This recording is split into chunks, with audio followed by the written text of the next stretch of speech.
जोंधळ्याची भाकरी केलास ना ती भरल्या वांग्यावर एकदम भारी लागता. आज मी केलं. जोंधळ्याक ज्वारी म्हणतात.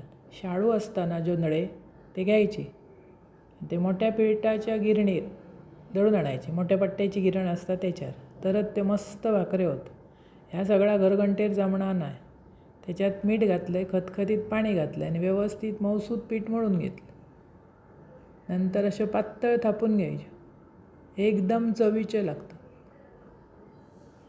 ते वांग्याबरोबर एकदम भारी लागतं. तो बऱ्याच वेळा आमका ते ना भाजण्याचा जा काय करतो त्याच्यावर भाकरी बरी लागतं. वांग्याबरोबर चपाती बरी लागताच अशी नाही. त्याच्यानंतर तवो तापत ठेवलं आणि अशा भाकऱ्या लावून घेते. लोखंडी तव्यावर, कधीतरी चपात्याच्या तव्यावर पण मी काढते. मस्त पीठ मळलं असतं, गरगरीत फुगान येतं. व्यवस्थित भाजून घ्यायची. कधीतरी गॅसवर पण शेकवतो, पण लोक म्हणतात गॅसवर डायरेक्ट करू नये.